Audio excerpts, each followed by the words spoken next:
IVM.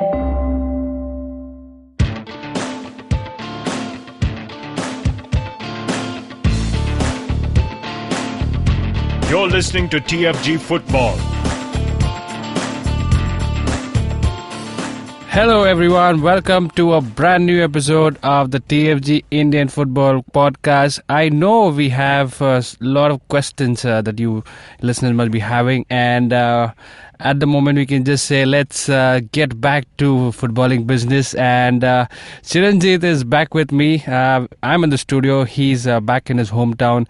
He's been traveling all over. Finally he's settled in, and he gets a taste You have of... been traveling as well, Kevin. You've been out of the country as well for a couple of weeks this summer. Oh yes, and football brings you back where the real action happens, you know. And we are gearing for the big season. ISL fixtures are out, and September end is when we will see the action kick off. So ISL kicks off ahead of I-League, and I-League, let's not even get into it.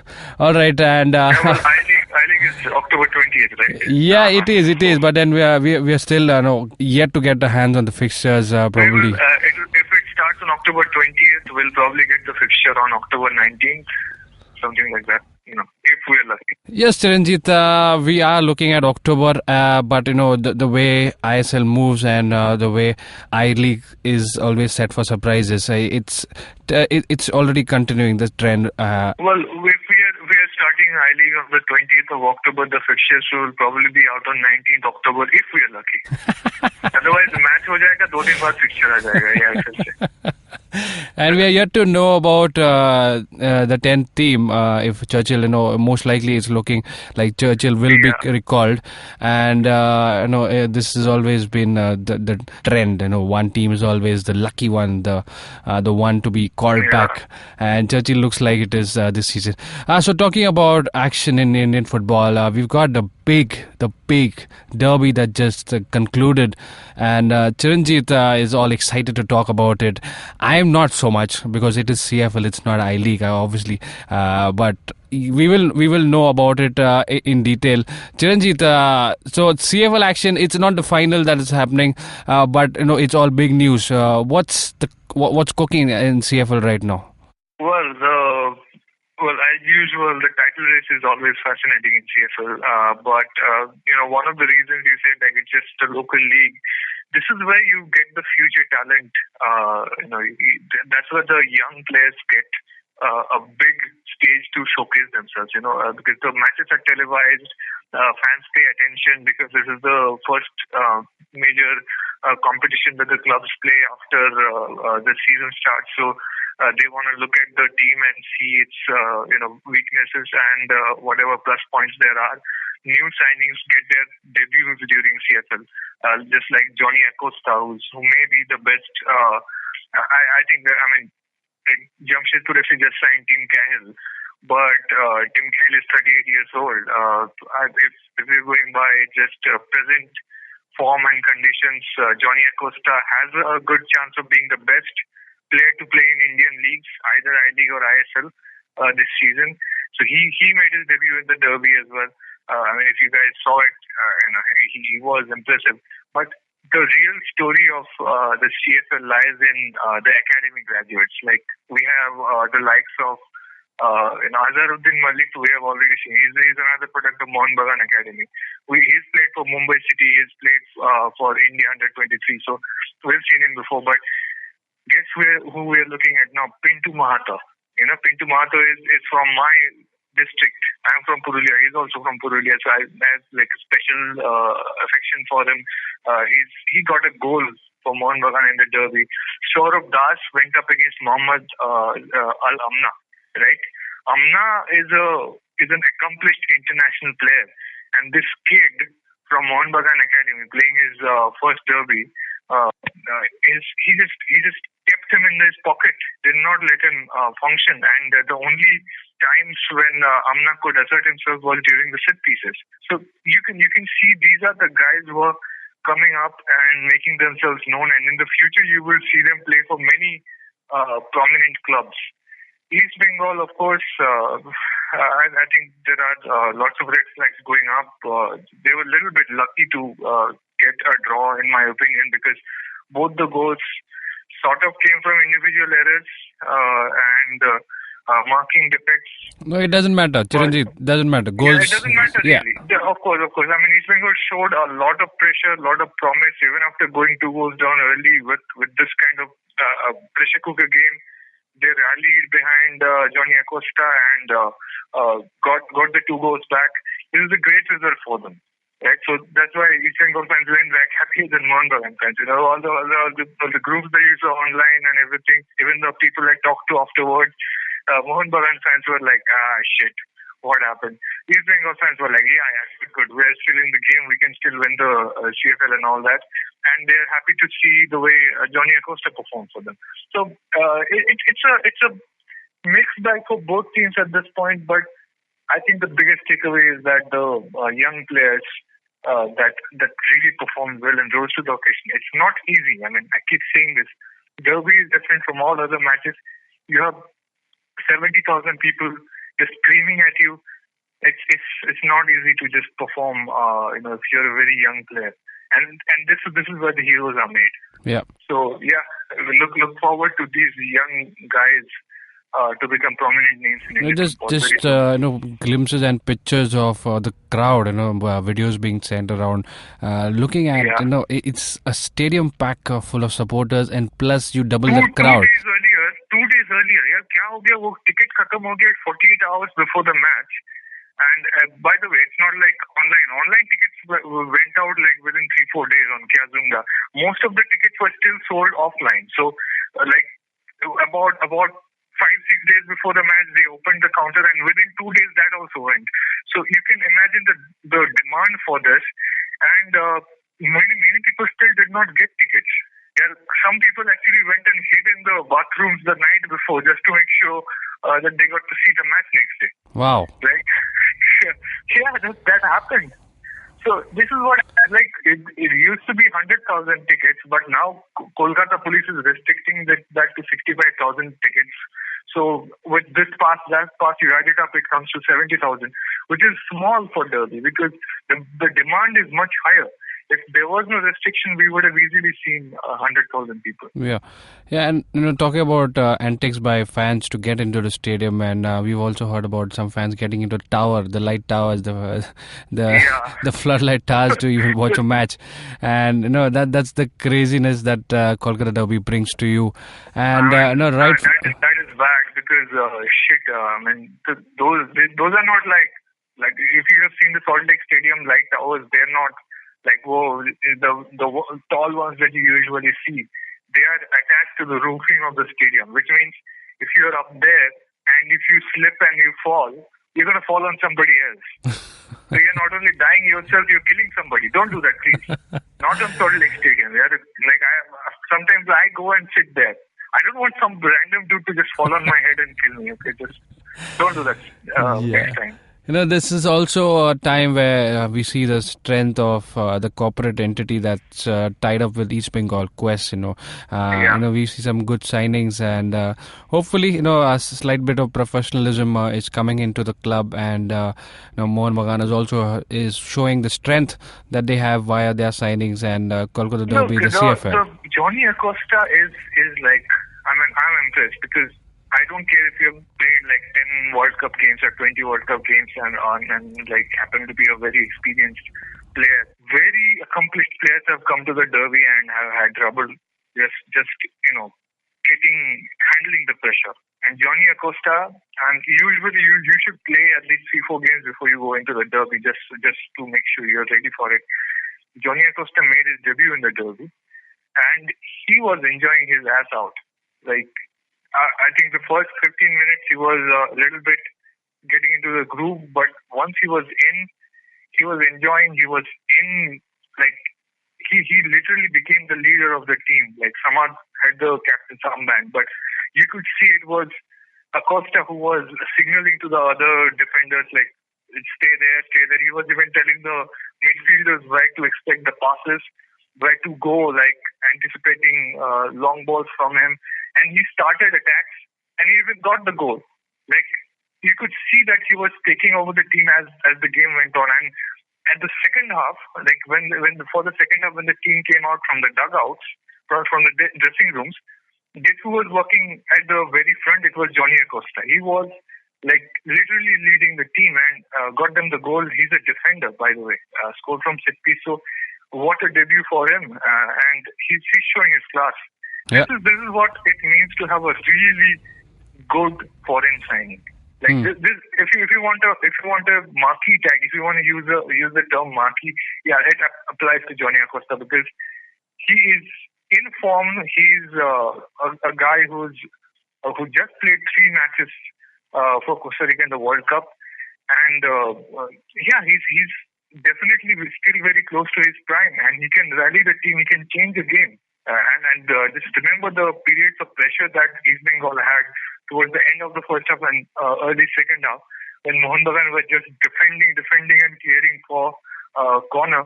Johnny Acosta's presence was creating so much havoc because usually the Mohun Bagan defenders are told to like watch for this striker, that midfielder. Suddenly you have a defender who has just scored a goal, who is a World Cupper, so that's extra pressure on the head. And he's also given he's also actively participating in the attacks, especially during set pieces. So His extra presence, who's going to mark him? Nobody was ready for him. So that really caused a lot of trouble. Amna was subdued by effective strategy, but Johnny Acosta became the difference. So it tells you he's going to give a lot of clubs a lot of trouble going ahead. Yeah. And that rightfully I would say it had the fans asking for more. It ended in a draw, and the CFL does continue. So we will get to more updates and probably looking ahead for another set of. Just look at how the CFL stands right now. I mean, last season we've talked about this before. The CFL had East Bengal and Mohun Bagan with the same points and the same goal difference, and East Bengal won the league because they had scored more goals overall. This time, after the derby, both East Bengal and Mohun Bagan are unbeaten. They are on 20 points from 8 games. They have the same goal difference, but Mohun Bagan are at the top of the table because they have scored more goals overall. So the game is entirely about how many goals they can score. Mm-hmm. Like they'll play Mohammedan, they'll play other teams. Whoever scores more goals wins the league. So that's how hair splitting of a difference that is there in the title race, and that's what makes CFL exciting. It's going to be this is also going down to the last round, and let's see who comes out on top. Yeah. And so that was from the Kolkata Derby and CFL. We will head on to a break, and on the other side we've got the SAFF Championship that we'll be talking about. We'll preview the matches that India will be playing. All that on the other side of the break. Come back to us. So this week on IVM, there's a lot to look forward to for our listeners. If you're not following us on social media, please do. We're IVM Podcast on Twitter, Facebook, and Instagram. We have an interview lined up with the young actor Ishan Khattar on Cyrus Says. This conversation is about his foray into acting and living up to high expectations. On Simplified is the 100th episode, which we recorded live at Dulali, featuring guests Amit Verma and Varun Dubirala. And for all of those looking to step into the food and hospitality business, the podcast that should definitely make your priority list is the Kolaba Cartel. This week, there's an important conversation taking place between Gauri, Pankil, Abhishek, and myself about restaurant investments, who the ideal investor of a restaurant would be, and more. Also catch Paisa Vaisa, where Anupam talks to Prashant Thakur of Anurag Property Consultants about real estate basics like buying, renting, and selling property. On the Vishal Gondal Show, Vishal speaks to Yashraj Akashi, someone responsible for curating the TEDx conference in India.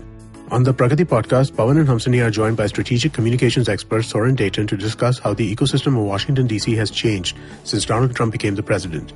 On Pulyabati, Pranay and Saurabh discussed Pakistan's tryst with the military jihadi complex. We're also looking to hire a producer, a social media intern, and a graphic designer. So write to us at jobs@indusvox.com if you want to come work with us. And with that, let's continue with your show. Welcome back, guys, after the break, and here we are continuing to talk about Indian football. We are getting closer to the action. International action is close by, so we're talking about the SAFF Championship. This is a trophy that is played for within the SAFF countries, and 7 countries will be playing for the Suzuki SAFF Cup, and this is once in 2 years, and we will be playing the likes of Pakistan, Bangladesh, Nepal, Maldives, Sri Lanka and Bhutan. We are missing out on Afghanistan, who just dropped away in a couple of years back. They would have been a good competition to have. So we are left with one team less in the 4-4 that we would usually have. So India is pooled in Group P along with Maldives and Sri Lanka. India play their first game versus Sri Lanka on the 5th of September.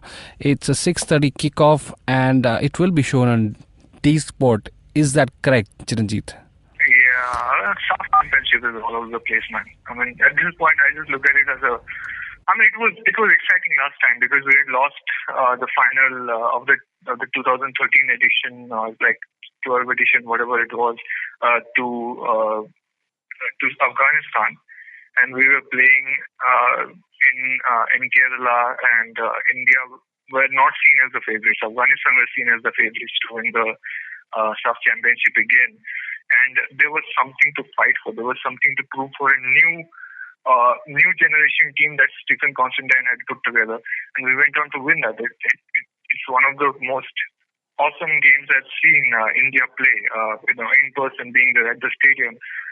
This time, action moves to Bangladesh. I'm not sure if I'll manage to turn up. Some family situations have come up, but hopefully I'll be there for at least one game or two. But here's the thing: Afghanistan have left for Central Asia, right? They're no longer part of South Asian Football Federation. And who else is there? You just look at the other teams. It's Bangladesh, Nepal, Pakistan. Pakistan are back.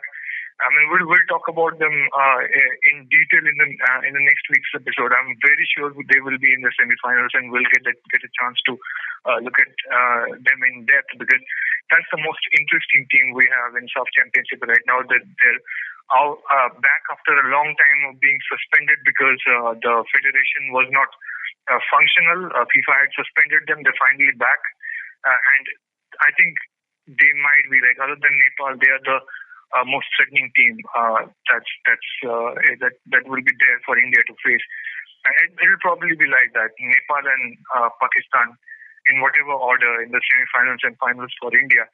Right now, India, just come back to India here, because this is about testing our youngsters for the Asian Cup. That's what it is. The seniors are not even going. It's an under-23 team that we have sent, and still we are being considered favorites to win the tournament. So that tells you the standard of this tournament at this moment.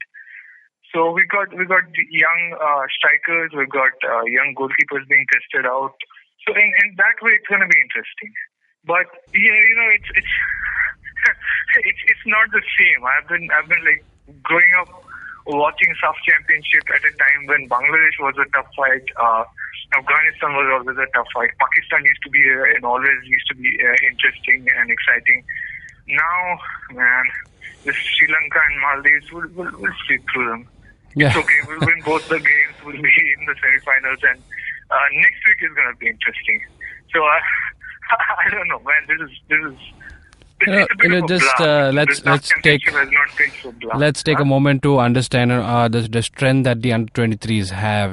We've seen them play not too many of tournaments. So they've been on tours to countries, and the latest that they've been was Australia, where they played a couple of matches.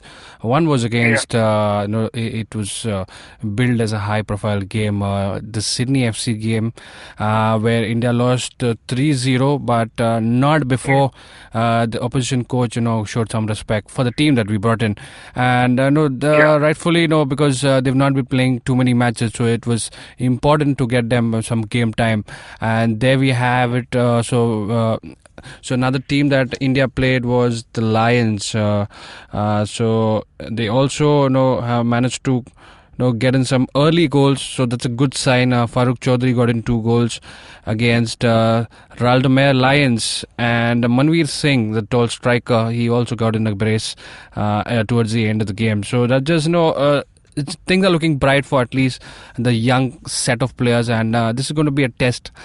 Some responsibility on them, because this is the first time. And guess who is playing a major role in this under-23 team, Kevin? It's none other than Sumit Pasi. The derided, the underrated, the closest thing that we have to Messi has been sidelined from the senior national team.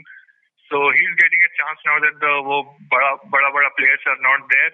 He's getting to play his element fully, and he got a brace against APIA EC under 20. Like the game happened last month. So yeah, I mean, it doesn't look bad. I mean, under 23 team has been playing some good teams recently. Sydney FC, it was always going to be a tough matchup. It was just I think that game was to showcase the talent of Indian players to the Australian football clubs. Basically, I think that's why Constantine arranged the match. I'm deducing this because Constantine was interested in helping Indian players getting clubs in United States lower division, right? And that's what he remember he made that arranged that US tour which got cancelled because of ISL preseason 1 or 2 years back. This time he did the same, playing a club side with a good track record in A League. He wanted to just basically it was good practice for the players as well to face a tough opponent, and it was a good opportunity to show them as potential players that A-League clubs could sign. But yeah, it turned out the way it did. But in terms of preparing, this team can take on Maldives. This team can take on Sri Lanka pretty easily. We've got Manveer Singh doing well up front. Good FC Goa player. Vishal Kait getting some game time, because usually if you have Gurpreet Singh in the team, there's no way you don't play him. So he's getting to showcase himself and get some national team games under his belt. Nishu Kumar is getting more time. Lalu Athara. It's a solid team. I mean, you get a legit glimpse. Like the biggest question. I mean, let's just put it this way: the most bittersweet question that Indian football and Indian football fans sometimes like to ponder about is what happens when Sunil Chhetri goes away? What happens when he's no longer playing? Who's going to take care of the striking? Who's going to get the goals for us? Well, you look at this team, and that gives you the answer. Whoever takes this or seizes this opportunity and emerges as India's hero in the SAFF Championship will be the heir apparent of Sunil Chhetri. Right. Going into 2020 or 2021. So that way it's very interesting how these games will turn out.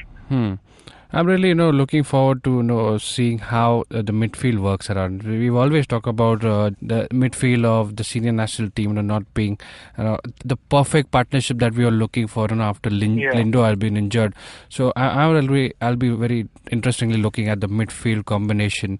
Usually we've seen a couple of players from this lot being tried out in the senior team, but it's going to be the first time it's going to be an all under 23 team playing, at least a notable tournament that the senior team has been playing. So big responsibility, I would say. And but a lot of them are just 20, 21 years old. Like Jerry Larjinjwala is out there. Sathak Bului is out there. This Vinit Rai. This Jerry Mauming Kanga. Anirudh Thapa. These are all who are going to be. Vinit Rai as well.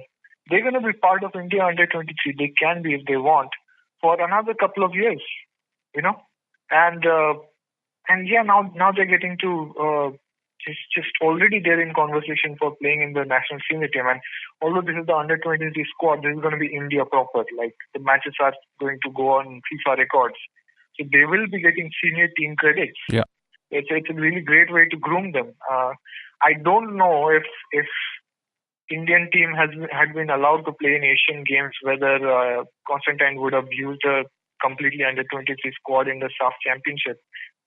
But if they get to play a team like Pakistan as they are now, with a lot of Danish club players as well, and Nepal. Nepal is always good to play for the youngsters. And they will get the national team credits under their belt. Yeah, it's a good way to groom them. Yeah. Right, and that brings us to the end of the show. And if you're listening to us on YouTube, do not forget to like, share, subscribe. Do let us know via comments what you think about the Kolkata derby that we spoke about, and do you think it's really a big deal? No, Chiranjit does think so. Let us know via comments, and also let us know your thoughts on the under-23 side heading into the SAFF Championship. For the first time, we will be seeing this young side shouldering responsibility of the senior team that has been doing it for so long. And the podcast is also available on IVM Podcast app that can be downloaded from Android and iOS platforms. You can also listen to the podcast on other platforms like SoundCloud, iTunes, etc. Do give us a follow on @TFG Football, and come back to us next week. We'll be talking about a lot more Indian football action.